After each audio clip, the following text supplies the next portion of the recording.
Mallory. Thank you, Mr. Chair. Having voted on the failing side, I move we reconsider LD 1270. All right. So there's been moved and seconded by Representative Mallory and Representative Sanderson to reconsider LD 1270. This is the end of life suicide bill. So the motion to reconsider. So we have to before we discuss it, we actually have to make a motion to accept the motion to reconsider. So all in favor of the motion to reconsider, please raise your hand.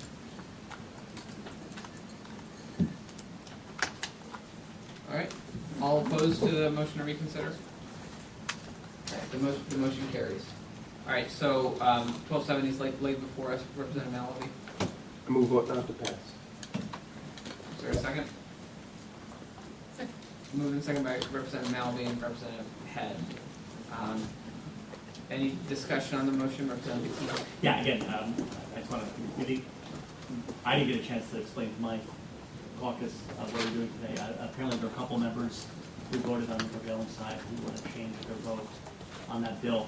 Again, I think that's something we generally respect on this committee, that if ever there was a bill where I would not want people to feel uncomfortable with the vote that they cast, it would be this bill. So again, the motion is not to pass. I think, as we did just last Friday, folks should vote. They're conscious on this and where they believe they are on this very important, but also very challenging issue. So certainly respect Representative Mallory's desire to be in a place where he's comfortable on this. I appreciate that. I'm hoping that we've gone through this bill. We've had the arguments on the bill, and it's obviously a very, very personal topic for people. I'm hoping we have a lot of things, so we don't need to rehash it. But that being said, is there any discussion before we take a vote on the motion? Seeing no discussion, then without objection, we'll take a vote on the motion of ought not to pass. All in favor of the motion ought not to pass, please raise your hand.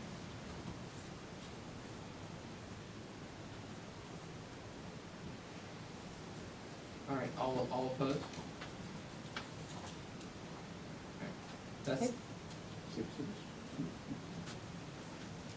so that's 6-6 with Representative Peterson absent. He can come back and vote when he's has the opportunity. Yes, the other report, Representative Keith? Yeah, so the other report, I assume, will be ought to pass. Thank you. All right. Moving right along, and I appreciate, just on behalf of the members who wanted to reconsider, I appreciate the indulgence of the committee on that. So, especially considering how much work we have to do today. So, We're going to do the two home care. okay. It was my intention to take up the medical marijuana bills first, but I think maybe the home care bills will be quick, and there's a lot of people here for that. So, all right. So we're going to take up the two home care bills, and that's 1350 and 886. All these numbers. So 1350, 886. I think the desire was, and I want to wait until Representative King gets back to before we take any action. But I think the desire was to move forward with one of these bills and carry over the other, so that we have a vehicle if we need to continue addressing this issue in the second session. I believe the intention was to move forward with LD 1350. This is that's the speaker's bill, and consider carrying over LD 886. I'm back. So that being said, any discussion or is there a motion? Yes, Senator Haskell. Move we request carryover of 886. Second. All right, moved and seconded by Senator Haskell and Representative Sanderson to carry over 886. Any discussion on the pending motion? Seeing no discussion, then without objection, we will take a vote. All in favor of the motion to carry over 886, please raise your hand. All right, it's a vote. Unanimous.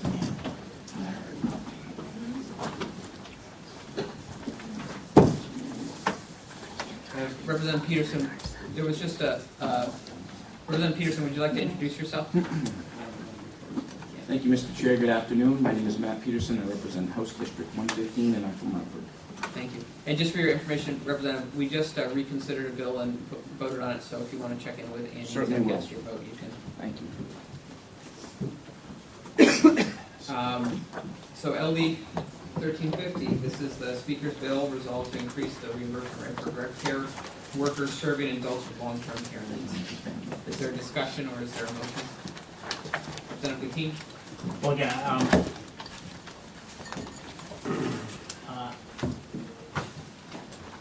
very important bill. You know, I think there's a big problem out there that needs to get fixed. With respect to the rates that we're paying home care workers, or home care agencies and their workers. Because again, I think we need to encourage. We need to promote this industry, we need to promote the ability for people to age in place, age in their communities. And certainly, you know, on the rate side, this is an area that is lagged behind. We tend to lag behind in what we pay a lot of our providers. But I think that in particular this one, you know, and it's had, as you heard at the public hearing on both the pensions bill and this bill, it's had a huge effect on the ability of these agencies to provide services and attract workers. I'm hoping we're going to be able to come to agreement today and pass a bill out of here. I know that there's been some work done on the fiscal note, and I think we're all anticipating that the final fiscal note on this is going to be incredibly large.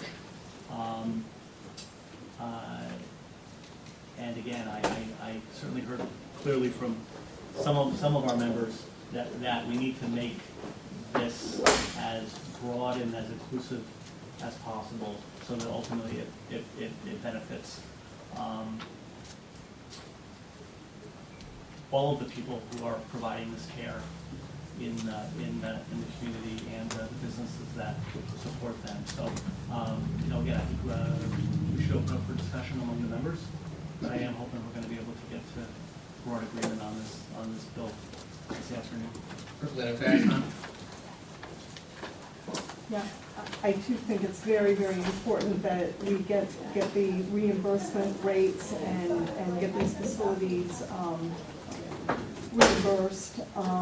We have received a lot of emails from the small private pay home cares that are very concerned, most specifically about the reimbursement, 85% going to wages. And for the small businesses, they are feeling that is going to put them at a competitive disadvantage to larger facilities that do accept Medicaid reimbursement will be recruiting their employees because they will not be able to compete for the wage. So I would like to see that the 85% requirement be removed from this bill.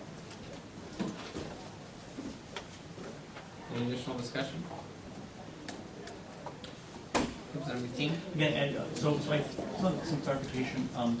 When we had this conversation last week, Representative Peterson, I think you were talking about the bill that's currently drafted raises the rate to $25 per hour, but I think there was some discussion that if we include the consumer-directed folks, that it might not be, you know, we might do a different kind of methodology because they're currently situated a little bit differently. Is that correct? Thank you, Mr. Chair. Correct. When we talk about the consumer-directed option within this home-based care system, what we're talking about is the most bang for the buck that we can possibly get out of a long-term care unit. The majority of the money that the state spends on that unit goes directly to the worker. It's one of the, if not the highest satisfaction rated unit of service within Maine's long-term care system, promotes the greatest choice and control for the consumer, And again, it's the most cost-effective option we have. So for me, in looking at this proposal, I would need to see a wage increase included for those workers in order for me to support this initiative. I don't think we should perpetuate this multi-tiered system in the home and community-based services sector amongst wage rates and so forth. I think if we're going to raise wages for direct care workers, let's do it in an equitable fashion and not pick winners and losers. However, where that unit rate is so much smaller for the consumer-directed option, certainly would support looking at that as a percentage increase that's on par with the percentage increase that's being proposed for agencies. So that's where I come down on it. Additional discussion, representing Bettini? So again, I'm trying to craft a motion here. So if we kept a $25 per hour increase for everyone except for the consumer directed, but propose something like, I think at one point you and I discussed 40% or something for the consumer directed. Yeah, thank you, Mr. Chair. Yeah, I believe that's my understanding, is that this looks like a 40% increase for agencies, so I would be okay with that for this segment of workers as well, a 40% increase.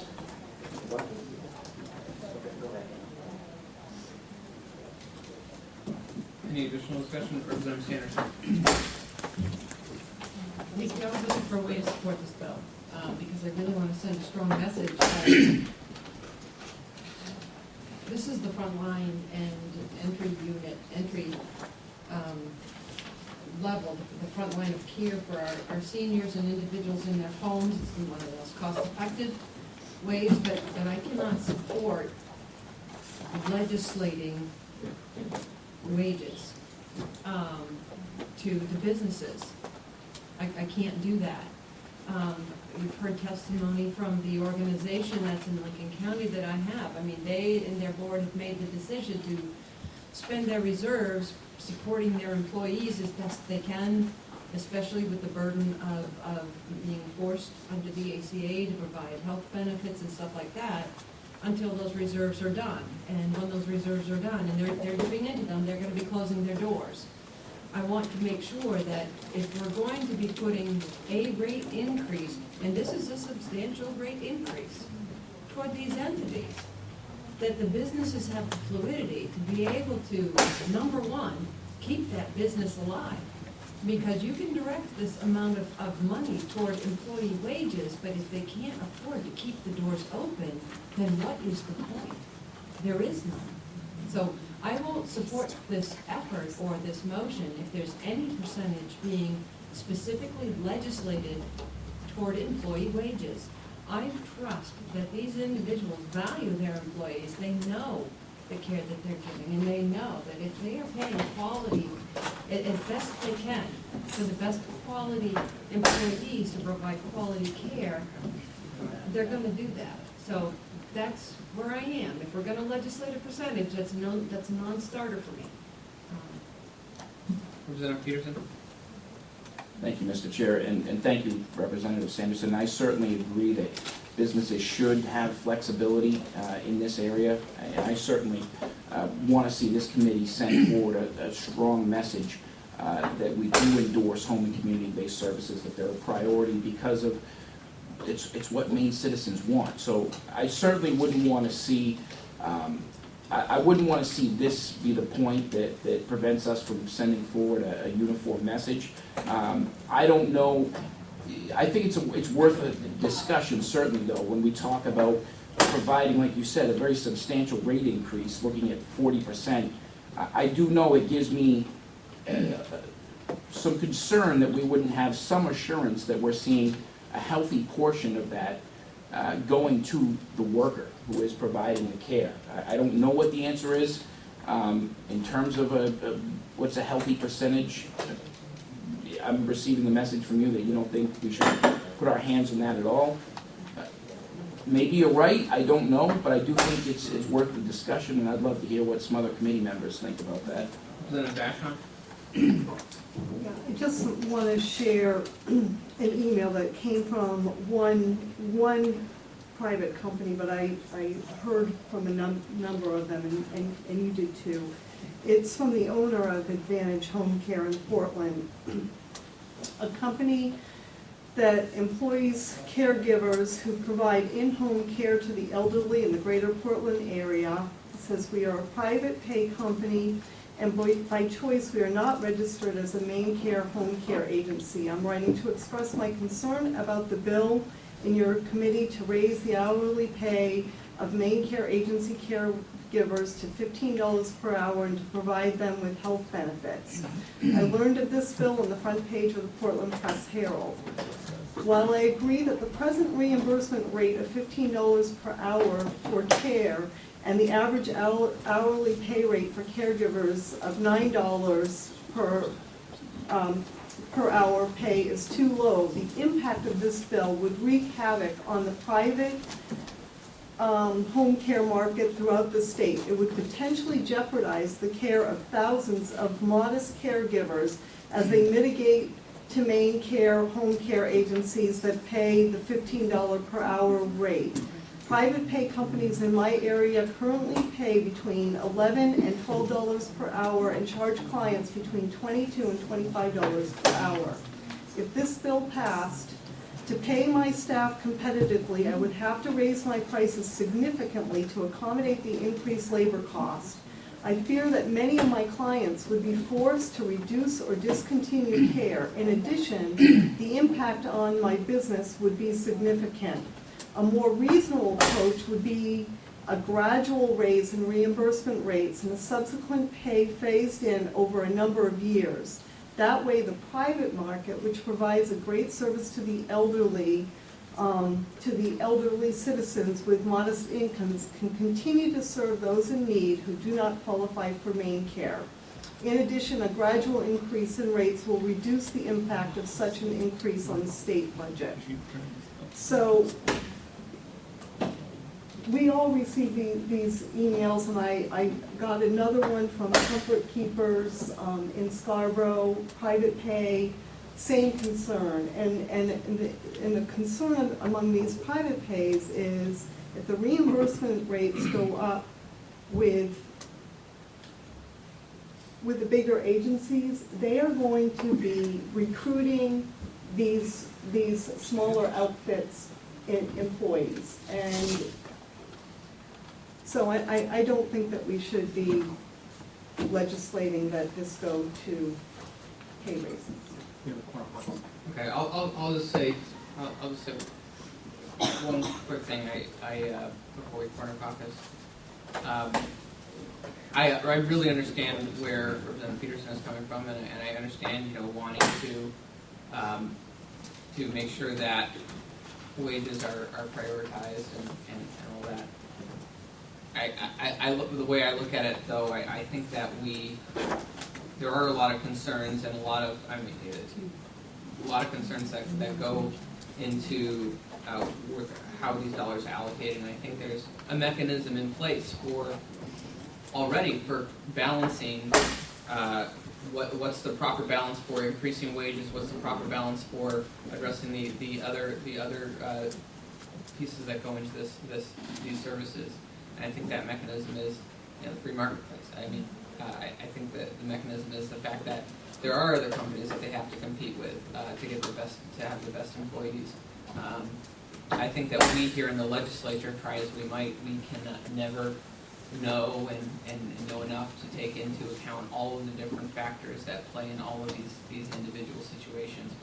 But the people who run the businesses are the people who know, and if they're not treating their people well, and their people are going to go to one of the places that is offering more. And certainly with the additional resources we're hoping to provide, they'll have the opportunity to offer more. So that's just my thoughts on it. Is there any additional discussion before we do a corner caucus? I'd like the corner caucus first. Okay, there's been. I think I made the call before you started your speech. So. Chairman's prerogative. Yes, indeed. All right, we'll corner caucus.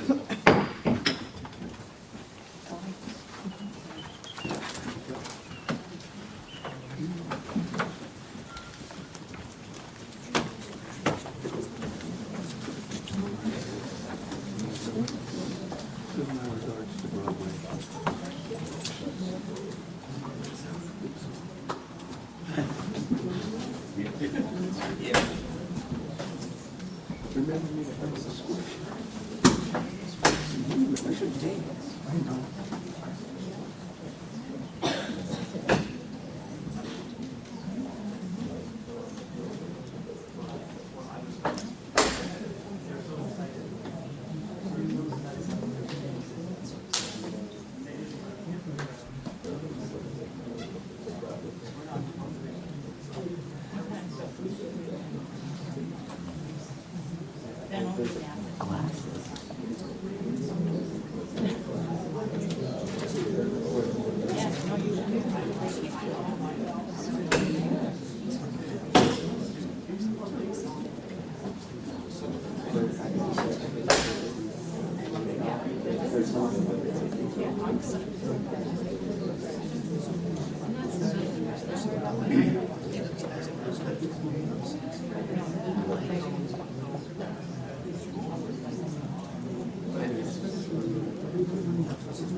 Ropes is supposed to be gathering around the horseshoe, around now, and I'm still in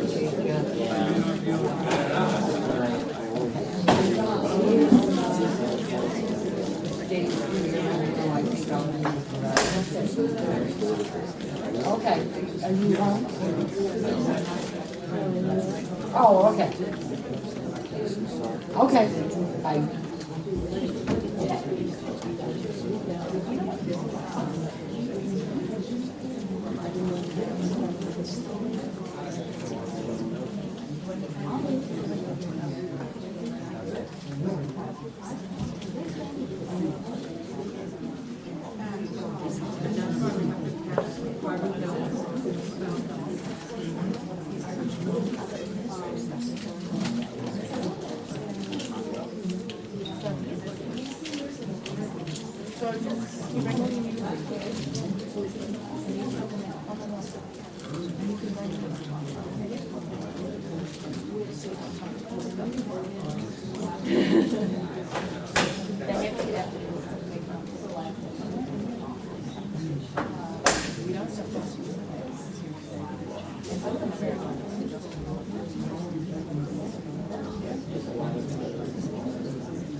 So just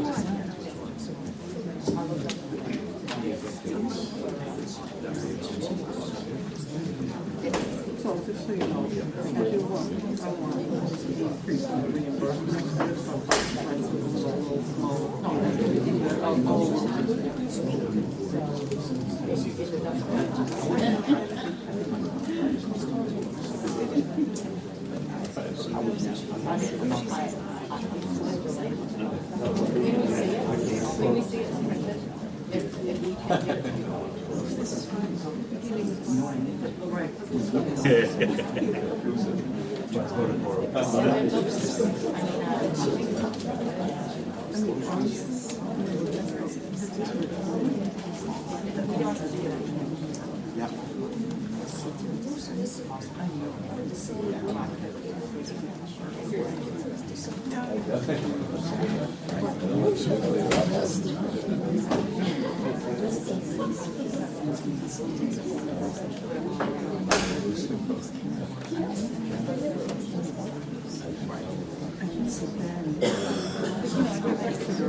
Yeah, no, I get it. And I want those guys to be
He's very quiet.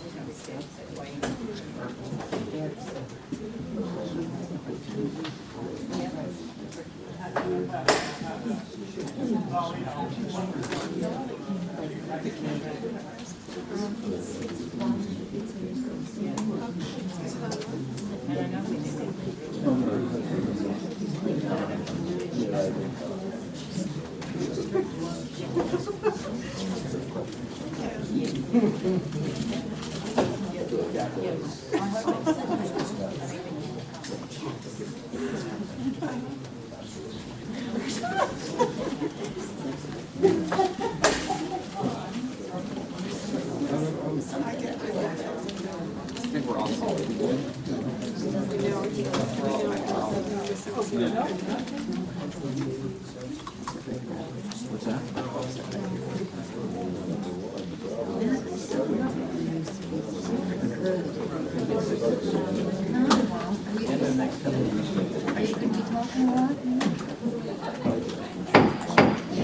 All right, we're back. Now, it's very possible that we may have been talking around each other and misunderstanding Yep, I apologize. some of the pieces being put forth.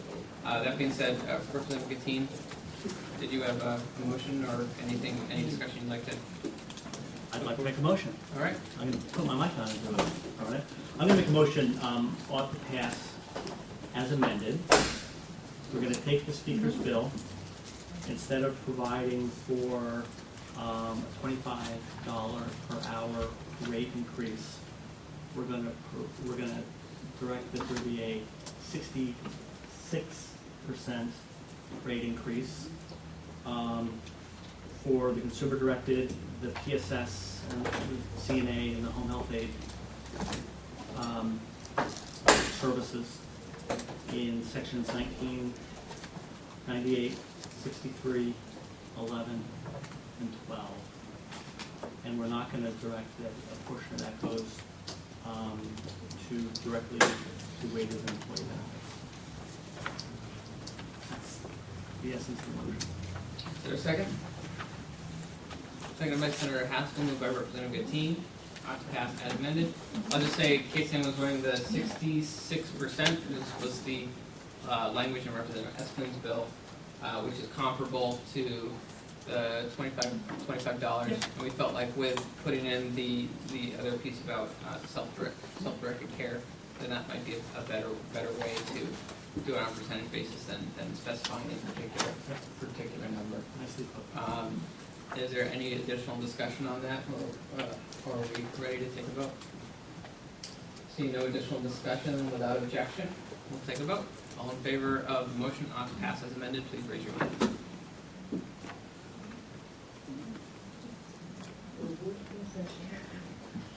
All right. It's Representative Second hand was a part of the time. I'm not sure. Was that In favor of that? was that in favor?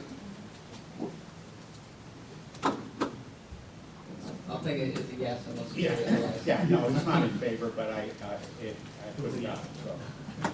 All right. All right. Then it's unanimous vote. And send it to the House and Senate See where we go. and see if there's any money in appropriations. So. I'm sorry, Anna, what was that? I said we have to write it.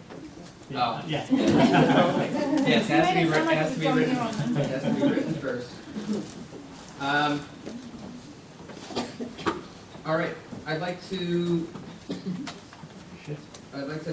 take up the medical marijuana bills so we can get our awesome analyst to his best friend's wedding tomorrow morning.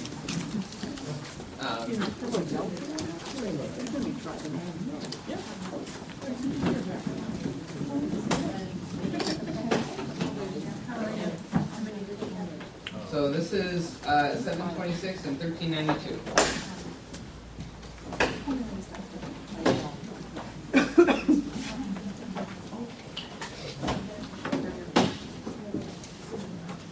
So we start with 726. Everyone. This is not it? 726. 726. This is Senator Savielo's bill. Everyone should have, or at least I gave. Yeah, I did distribute them. All right. Do you have them on you? Probably. Oh, look, here they are. All right. They're probably done. Republicans already Okay, have this is gonna copies, test whether you know who's the Democrat. He's not. I don't want to screw up, I honestly. Yeah, it's okay.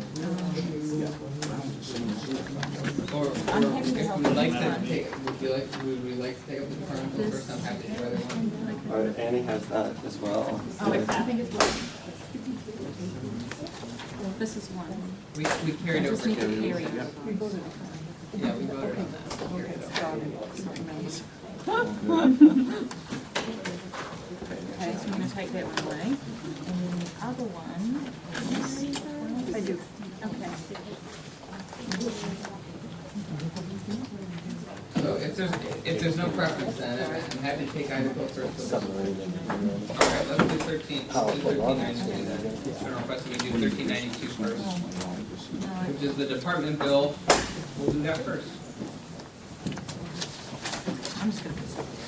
So, Representative Sanderson, or yes. I just wanted to say that what's being distributed right now is a marked up copy of some of the amendments that have been discussed at the last work session on this bill that was put together by Representative Sanderson. And it was in color at the time, so I put in gray highlights the areas that were amended. And I really there may be some changes and formatting that needs to occur, but you did a great job, so I really didn't make any changes. All right. You have the future of So when's term on this?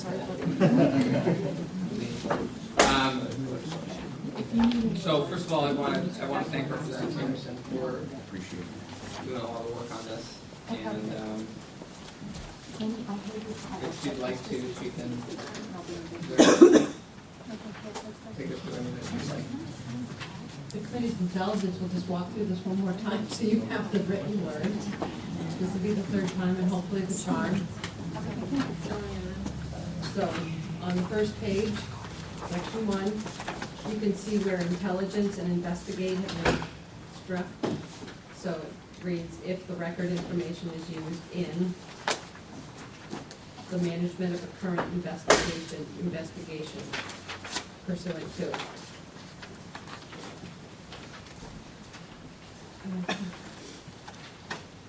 And then on page 2,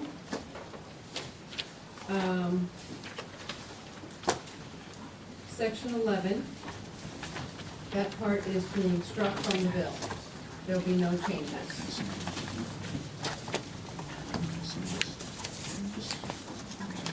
In section 12,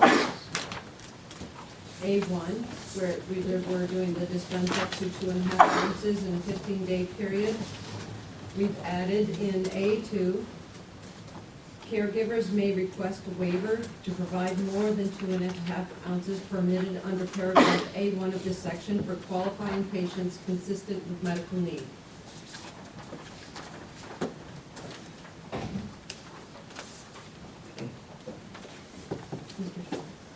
Yes, oh, sorry, Representative Hammond.